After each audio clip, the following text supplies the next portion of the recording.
The beginning after the end के एक नए एपिसोड में अब सबका स्वागत है। पिछला एपिसोड बहुत ज़्यादा धमाकेदार था क्योंकि उसमें ऊटो वर्सेस आर्थर को फाइट करते हुए देखे थे और दो लेंसेज आया और ऑल्फ्रेड को भी फाइट करते हुए देखे थे।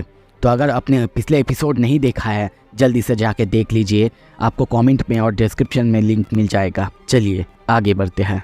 एपिसोड के शुरू में हमें उसी जगह में दिखाया जाता है।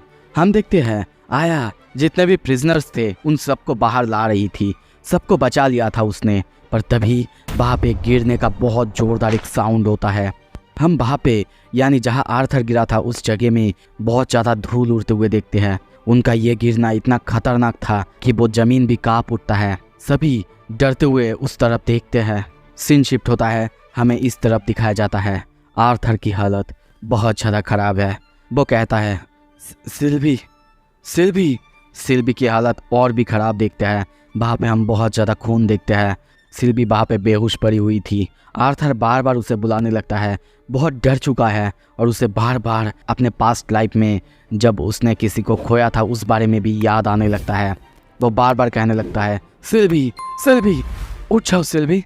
वो एथर से भी सिल्वी को ठीक करने की कोशिश करता पर फिर भी कुछ नहीं हो रहा था।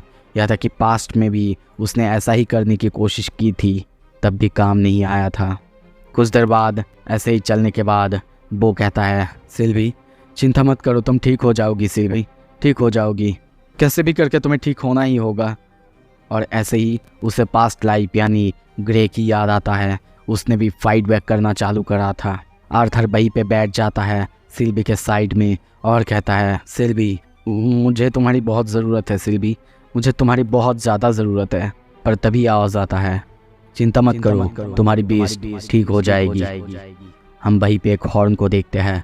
आर्थर जब पीछे देखता है हम वहीं पे उसी विरित्रा को देखते हैं, ऊटो को देखते हैं। उसकी हालत बहुत ज़्यादा ख़राब हो चुका है। उसे देखते ही आर्थर बहुत ज़्यादा डर जाता है।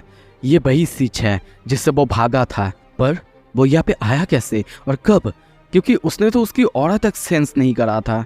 पर नहीं, वो शायद उसे यहाँ पे मारने नहीं आया, क्योंकि अगर मारना होता तो अब तक वो मार चुकी होती। पर तभी कुछ अजीब होता है। वही लेडी वो ऊटो की और एक जो हॉर्न था उसे तोड़ देती है आर्थर के सामने। ये देख के आर्थर बुरी तरह से शॉक हो जाता है। उसे बिल्कुल समझ नहीं आ रहा था, पर तभी वो हॉर्न वो उसे दे देती है। आर्थर को यहाँ पे थोड़ा सा समझ आता है कि ये हॉर्न्स शायद इनके लिए बहुत ज़रूरी होते हैं, पर उसे ये समझ नहीं आया कि उसने ऐसा क्यों करा। पर तभी वो और भी कुछ खतरनाक करती है। हाथों से नुकीले कुछ बनाती है और सीधा ऊटो के बॉडी के अंदर से उसका माना कोड ही डिस्ट्रॉय करती है। उसका खून यानी ऊटो का खून बाहर आने लगता है। वो सीधा उसे आर्थर की तरफ फेंक देती है ऊपर से। ऊटो का बॉडी जो कि बेहोश था वो सीधा आर्थर के पास आके गिरता है। आर्थर अब कहता है क्यों, आखिर तुम ये सब क्यों कर रही हो? पर वो उसकी बातों का बिना जवाब दिए कहता है ये बहुत टफ बैटल था, पर तुमने किसी तरीके से मैनेज करके उसे हरा दिया है।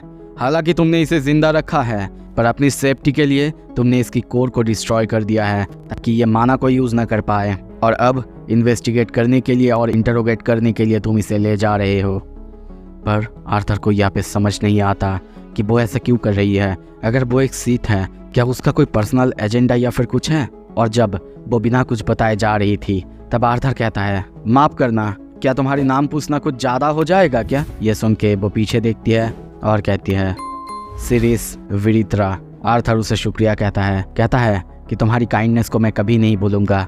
ये सुन के वो थोड़ी सी स्माइल करते हुए कहती है पिकुलर बॉय, हम दोनों की भलाई के लिए ताकतवर बनो, बहुत बहुत जल्द बनो।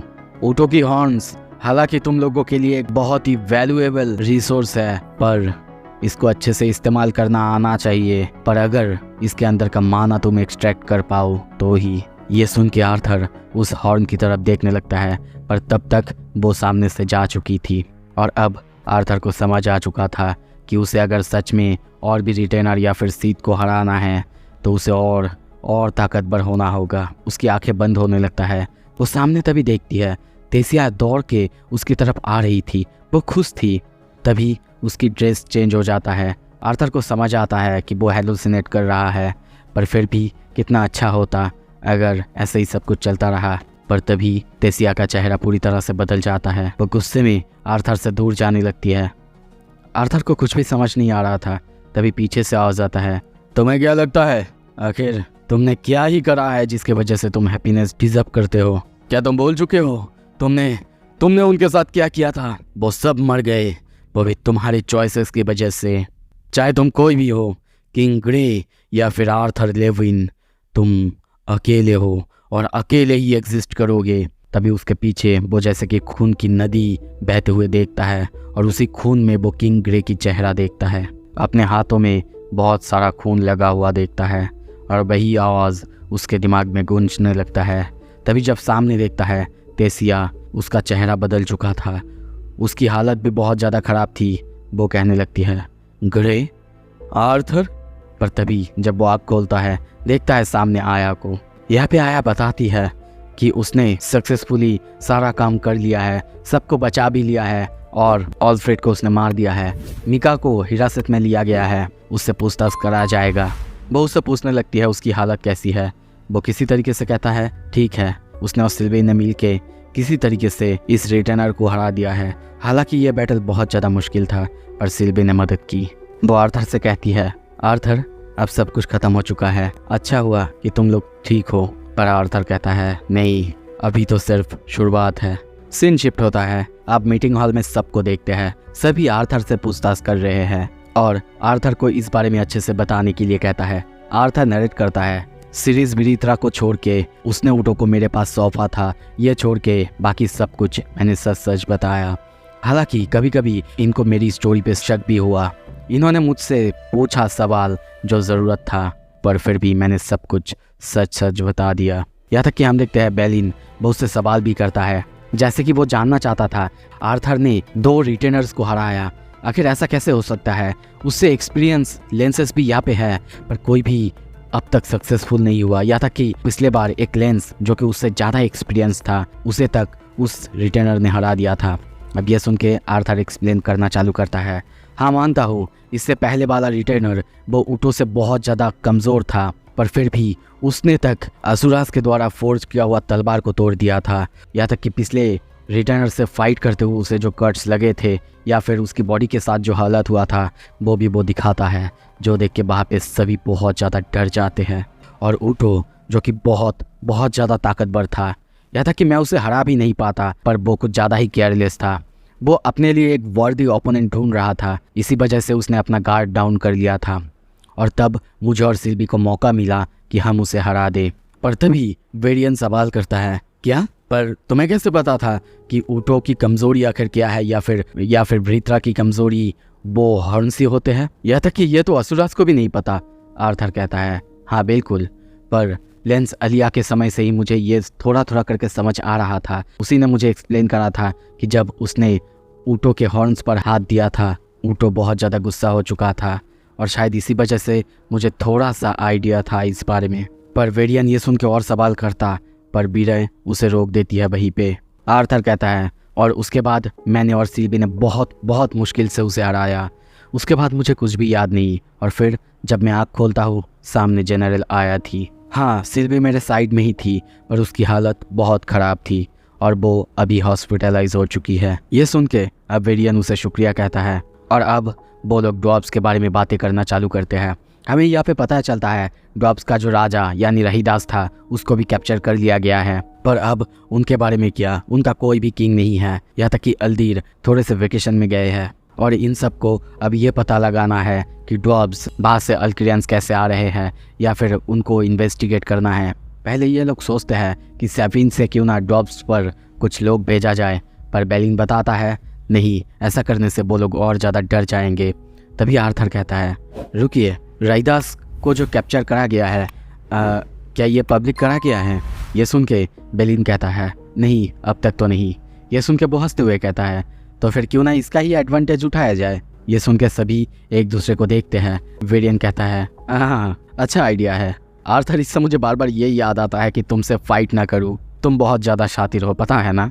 और यहाँ पे अब ये लोग ये प्लान करते हैं कि वो लोग जाएंगे ज़रूर, पर उन सबको बताएंगे कि रहीदास कुछ काम में अटके हुए हैं जिसकी वजह से उसका ऑर्डर्स लेके वो लोग जाएंगे, तो फिर उनको ये सब फॉलो करना ही होगा। इसके बाद इनका ये मीटिंग तो ख़त्म हो चुका है, पर तभी वेरियन अनाउंस करता है आर्थर और आया को उनको कोई रिवॉर्ड देना चाहिए, क्योंकि एक तो आर्थर ने एक साथ 2 रिटर्नर्स को हराया है और दूसरा आया ने ऑल्फ्रेड को हराया है और एक ट्रेटर को पकड़ पाया है, तो ये बहुत बड़ी बात है। ये सुन के आया तो मना करती है कि उसे कोई भी रिवॉर्ड नहीं चाहिए, पर आर्थर कुछ देर सोचने के बाद कहता है हाँ, मुझे एक चीज़ तो चाहिए कि मुझे अब थोड़ा सा फील्ड में रहना है। सीन शिफ्ट होता है। दूसरी तरफ हम एली को देखते हैं, वो अपनी बालों में कंघी कर रही थी। तभी पीछे से आर्थर आता है और कहता है एली, तुम्हारी भाई की भूत आ चुका है तुम्हें हंट करने के लिए। ये सुन के एली डर जाती है, तभी चिल्लाते हुए कहती है बू अटैक करो।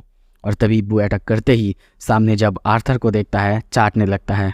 एली कहती है ए घोस्ट, हाँ मैं छोटी बच्ची नहीं हूँ भैया। आर्थर हंसने लगता है और तभी एली उसे आके हक कर लेती है और कहती है वेलकम बैक भैया। सीन शिफ्ट होता है। एक रूम के अंदर हम सिल्वी को सोया हुआ देखते हैं, या फिर बोलूँ कि अब तक वो शायद अनकॉन्शियस है। इस तरफ बाहर हम कई सारे सोल्जर्स को देखते हैं, सभी को अभी भी मीटिंग हॉल में देखते हैं, पर बाहर हम एली को प्रैक्टिस करते हुए देखते हैं। आर्थर एली के साथ है। वो उसकी शॉट देख के उसकी तारीफ करने लगता है, पर तभी पूछता है कि उसकी बो एक्यूरेसी के बारे में, अगर वो भाग रहा होगा क्या उसके पीठ पे बैठ के भी क्या वो ऐसा कर सकती है। वो कहती है नहीं अभी नहीं, वो बहुत तेज और बहुत अजीब तरह से भागती है। तभी आर्थर उसके प्रैक्टिस टाइम के बारे में पूछता है, जिसमें वो बताती है कि वो 6 से 7 घंटे प्रैक्टिस करती है। ये सुन के आर्थर उसके पढ़ाई के बारे में कहता है, जो सुन के वो शौक होते हुए बहाना करने लगती है कि उसे होमवर्क बस एक ही बार करना होता है, या फिर उसके पास ज़्यादा दोस्त भी नहीं है ऐसा कुछ, इसके लिए उसे जाना पसंद नहीं। आर्थर तभी उसके पास आके कहता है सच में। ये सुन के वो सब कुछ उगल देती है, जैसे कि उसे पढ़ाई बिल्कुल पसंद नहीं है और दोस्त बनाना तो और भी नहीं, क्योंकि सब बहुत अजीब होते हैं। सबकी कॉन्वर्सेशन और भी ज़्यादा अजीब होते हैं, जैसे कि कब कौन सा राजा आया और कौन खा जा रहा है, क्या खा रहा है, ये सब कुछ में ही वो लोग बिजी रहते हैं, तो उसे ये बिल्कुल पसंद नहीं है। और अब आर्थर मैजिक स्कूल के बारे में कहता है कि उसे जाना पसंद है कि नहीं। ये सुन के वो कहती है ऑफ कोर्स पसंद है, पर मॉम डैड और आर्थर उसके बारे में चिंता करेंगे, इसी वजह से उसे जाने की इच्छा नहीं करता है। उसे ऐसे बात करते हुए देख के आर्थर को लगता है कि वो कितनी जल्दी बड़ी हो रही है और उसे अपने पास्ट लाइफ की बात याद आता है। उसे पता है जल्दी बड़ा होना कैसा होता है, और तभी वो उससे कहता है कि वो उसे स्कूल में डाल देगा और वो मॉम डैड से जब मिलेगा तब उससे बात करने की कोशिश भी करेगा। ये सुन के सिल्वी बहुत ज़्यादा खुश होती है और तभी फिर से प्रैक्टिस के लिए निकल जाती है। आर्थर बहुत खुश होकर ये सब देख रहा था, तभी यही सब सोचते हुए आगे आ रहा था, पर तभी सामने से चिल्लाने की आवाज़ आता है। हम वहीं पे गिडियन को देखते हैं, वो चिल्लाए जा रहा है, उसे कुछ सोल्यूशन चाहिए था जो कि नहीं मिल रहा था, और आर्थर को देखते ही वो आर्थर का जीनियस दिमाग मांगता है, या फिर बोलूं बोरो करना चाहता है। और ऐसे ही कुछ देर बाद उन दोनों को बात करते हुए कहीं जाते हुए देखते हैं। यहाँ पे आर्थर को बैकबेंड वॉल के बारे में पता चलता है। काउंसिल और भी प्रोटेक्शन बढ़ाना चाहता है, पर वहाँ पे सप्लाई पहुँचाना अब बहुत ज़्यादा मुश्किल हो रहा है, और सिटी में हर एक सोल्जर हर एक कैरेज को प्रोटेक्ट करना पॉसिबल भी नहीं है, और उस वॉल का वो लोग कुछ कर भी नहीं सकते, वही चारों तरफ से अल्क्रेंस से प्रोटेक्ट कर रहा है। पर यह सब सुन के तभी आर्थर कहता है क्या हो अगर हम कैरेज को प्रोटेक्ट करने के बजाय हम सप्लाई रूट्स को ही अच्छा बनाएं। और तभी वो माइंस के बारे में पूछता है जहाँ पे शिप्स की फ्यूल को माइन करा जा रहा था। ये सुनते ही गिडियन कहता है ओह कॉम्बसियम माइंस बहुत सारे हैं। कॉम्बसियम। ये सुन के आर्थर कहता है क्या, ये क्या चीज़ है। और तभी वो रिवील करता है ये एक ऐसा मटेरियल है जो कि कोल से बहुत ज़्यादा पावरफुल है। इसका सिर्फ 10 पाउंड एक शिप को कई दूर ले जा सकता है। वो लोग इसी बारे में बातें कर रहे थे, तभी वहाँ पे बहुत सुंदर सा एक एल्प आती है जिसकी की नाम अलानिस अमीडिया थी, जो कि आर्थर की नई अटेंडेंट है जिसे वेरियन ने रखा है। इसे देखते ही गिडियन जैसे कि उसके प्यार में पड़ जाता है। वो गिडियन के सामने बो करती है, पर गिडियन बहुत ज़्यादा नर्वस हो जाता है।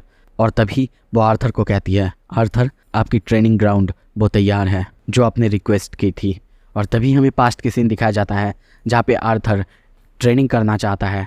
वो चाहता है कि फिर से उसके साथ वही ना हो, बार बार उसका लक काम नहीं आएगा, या फिर अगला रिटर्नर या फिर ब्रीथरा जो भी आएगा उतना कमज़ोर भी नहीं होगा, तो उसे ताकतवर होना है, इसीलिए उसे ट्रेनिंग करना है।